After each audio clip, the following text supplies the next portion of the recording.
দর্শক, অধিবেশনের সবশেষ খবর জানতে সরাসরি যুক্ত হচ্ছেন সহকর্মী জান্নাতুল মোহনা। মোহনা, আজ কতগুলো বিল পাশ হলো এবং অধিবেশন শেষে কি বললেন সংসদ সদস্যরা, কি তথ্য রয়েছে নিয়ে আপনি জানাবেন? আজকের বৈঠকে সারাদিনের মোট ৩১টি বিল পাশ হয়েছে বলে জানিয়েছেন চিফ হুইপ নুরুল ইসলাম মনি। যদি আপনাকে আরও বলতে চাই, আজকের সারাটা দিনই কিন্তু যুক্তি তর্ক বাক বিতণ্ডায় পুরো উত্তপ্ত ছিল জাতীয় সংসদের অধিবেশন।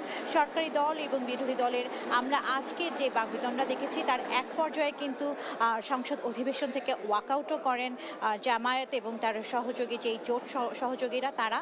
এবং এরপরে যখন বের হয়ে আসেন এবং আমাদের সাথে কথা বলেন, তখন স্থানীয় সরকার প্রতিমন্ত্রী জানান যে এখন থেকে দলীয় প্রতীক নয়, সাধারণ প্রতীকেই স্থানীয় সরকারের সব ধরনের নির্বাচন অনুষ্ঠিত হবে। এবং যে বিলটি পাশ হয়েছে সেই বিলের আওতায় আমরা দেখেছি যে এখানে একটি সরকারকে ক্ষমতা দেওয়া হয়েছে, যার বলে কিন্তু বিশেষ পরিস্থিতি বিবেচনায় সরকার চাইলে যারা নির্বাচিত জনপ্রতিনিধি রয়েছে তাদেরকে অপসারণ করতে পারে। এবং এটা বিশেষ পরিস্থিতি বিবেচনায় যখন মীর শাহী আলম আমাদেরকে সাথে কথা বলেন এবং জানায় যে জুলাই আগস্টের মতো যদি এই ধরনের অন্যরকম কোনো বিশেষ পরিস্থিতি তৈরি হয় যেখানে শূন্যতা দেখা দিতে পারে প্রশাসকদের কিংবা যারা কাউন্সিলর বা মেয়র বা কিংবা যারা ইউনিয়ন পরিষদ চেয়ারম্যান রয়েছে তাদের যদি শূন্যতা তৈরি হয়, কেবল সেই ক্ষেত্রেই এই আইনটি কার্যকর হবে। এছাড়া যেহেতু বিএনপি একটি গণতান্ত্রিক উপায়ে সরকারের প্রতিনিধি হিসেবে সরকারের আছেন, এখানে জনগণের প্রতিনিধি হিসেবে সরকারে গঠন করেছেন, সেহেতু তারা কোনোভাবেই কোনো অযাচিতভাবে কাউকে অপসারণ করবে না। কেবলমাত্র বিশেষ পরিস্থিতি বিবেচনায় কিন্তু